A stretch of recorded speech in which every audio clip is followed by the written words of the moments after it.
Bienvenue sur Horror News. Salut à vous fans d'horreur, ici Marc pour Horror News, l'émission qui vous déterre les infos du monde de l'horreur. Et cette semaine on démarre avec une bande-annonce pour le film Nosferatu, réalisé par Robert Eggers. Le casting compte Bill Skarsgård dans le rôle du célèbre vampire, mais également Willem Dafoe en tueur de vampires, Nicholas Hoult et encore Lily Rose Depp. Sortie prévue le 1er janvier 2025. Il n'est jamais trop tard pour bien faire, c'est pourquoi les légendes John Carpenter, notamment connu pour Halloween ou The Thing, Robert Englund, notamment parce que c'est Freddy Krueger juste, Jessica Chastain qui a donc joué dans ça, dans Crimson Peak notamment, et Bill Duke qui a notamment joué dans Predator, vont enfin avoir droit à leur étoile sur le Walk of Fame d'Hollywood en 2025.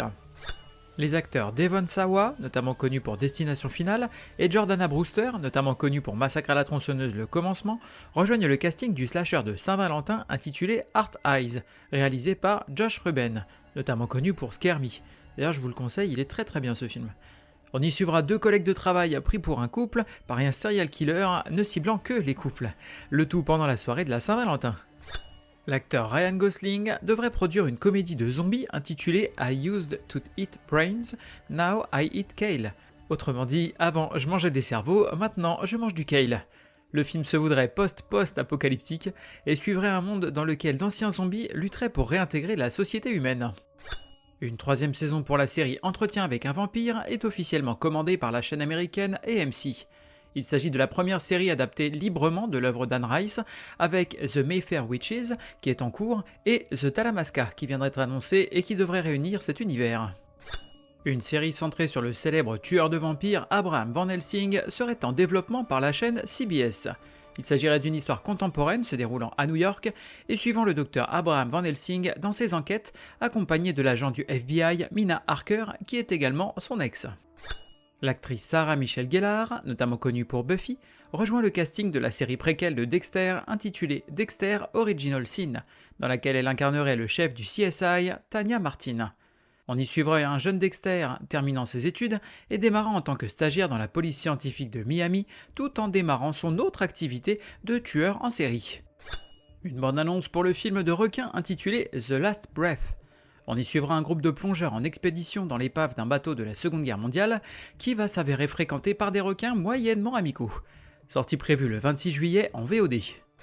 À peine annoncé que le prochain film du Monsterverse se date déjà pour une sortie le 26 mars 2027 au cinéma US.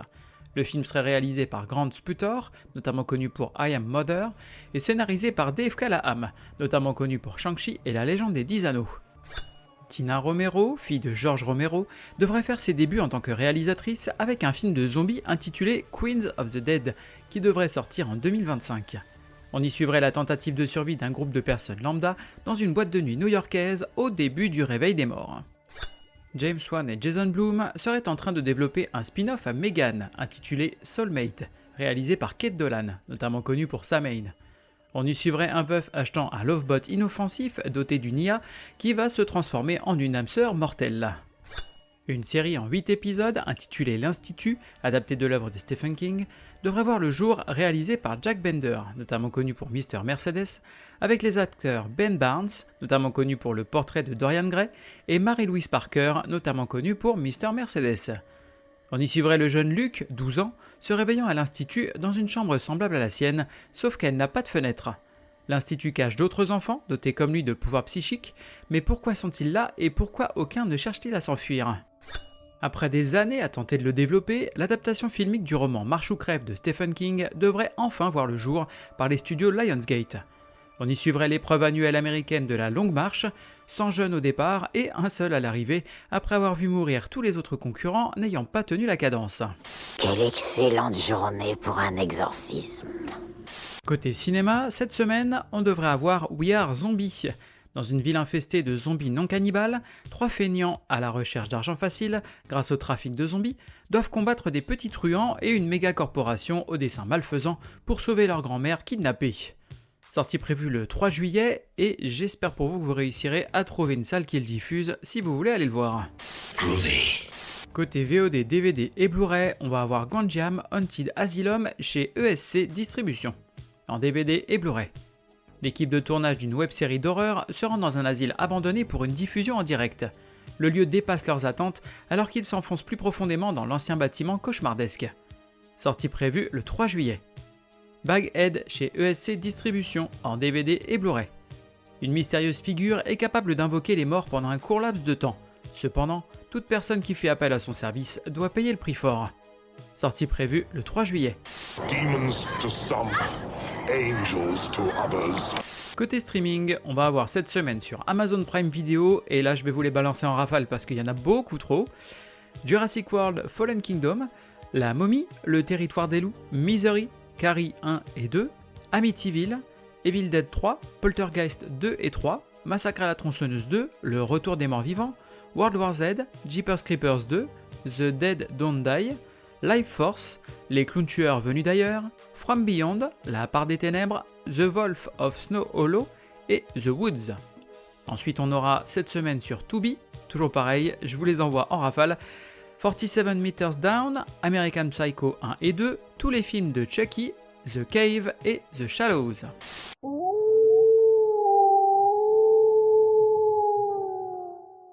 Côté série, on va avoir Teen Wolf saison 1 à 6 sur Amazon. Adolescent ordinaire, Scott voit sa vie bouleversée suite à une morsure de loup-garou. Pas facile de maîtriser ses nouveaux instincts, d'autant que ses hormones sont mises à l'épreuve avec l'arrivée d'une nouvelle élève qui ne le laisse pas insensible. Sortie prévue le 1er juillet. Côté livre, on va avoir Sloane Woburn, chasseuse de fantômes, tome 2 de Charlie Morrigan. Suite des aventures de Sloane, la chasseuse de fantômes, toujours à la recherche de son passé. Sortie prévue le 1er juillet. Exorcisme et sortilège, tome 2.5, Richard, d'Alex Sol. Avez-vous fermé votre porte à clé? Vous en souvenez-vous? Cet acte si banal, devenu un réflexe, a-t-il été effectué? Avez-vous contrôlé vos placards à la recherche d'un intrus qui pourrait s'y cacher? Vous êtes-vous penché pour regarder sous votre lit? Ce bruit dans la nuit vient-il de la plomberie, d'un insecte, d'un animal dans les combles ou de quelqu'un qui pourrait vous vouloir du mal? Si je devais résumer mes questions, êtes-vous en sécurité? Sûr? Pas de fenêtre entrouverte? Pas de serrure défectueuse ou endommagée? Vraiment sûr? Puisque vous en êtes certain, alors bienvenue dans mon roman. Veuillez recevoir mes frissons les plus distingués. Votre très dévoué, Richard. Sortie prévue le 4 juillet. Je vois des gens qui sont morts. Côté événements, on en a deux cette semaine. Les 10 ans du podcast Pourquoi Buffy c'est génial. Donc là vous allez pouvoir retrouver l'équipe du podcast ainsi que de nombreux fans de la tueuse pour fêter cet anniversaire comme il se doit, le vendredi 5 juillet à partir de 19h aux tables du Père-Lachaise dans le 20e arrondissement de Paris.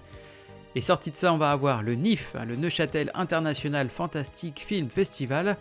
Donc créé en 2000, le NIF est devenu en 22 éditions un rendez-vous cinématographique incontournable, bénéficiant d'une aura nationale et internationale grâce à une programmation prestigieuse et exigeante. Seul festival en Suisse dédié au fantastique et à ses genres connexes, le NIF possède une identité forte et unique. Son approche originale du genre assure la qualité et le prestige de sa programmation. Donc l'événement se déroulera du 5 au 13 juillet. Le voyage va être mouvementé. Terminons cet épisode avec une reco, et ce sera la campagne de sociofinancement du festival Mauvais Tour. Organisé par une asso de passionnés, ce festival souhaite promouvoir et diffuser des œuvres cinématographiques appartenant en priorité au cinéma de genre, dans la ville de Tours, du 17 au 20 octobre. Campagne en cours jusqu'au 15 juillet sur la plateforme de sociofinancement KissKissBankBank. Merci à vous d'avoir suivi cette émission. Je vous invite à aller faire un tour sur mes réseaux sociaux, que ce soit Facebook ou Instagram. Vous pouvez aller vous y abonner et puis vous trouverez des petites choses en plus. À part les news, vous aurez des partages de lecture, des revues sur des séries ou des films. Et puis vous pouvez également aller me trouver sur YouTube.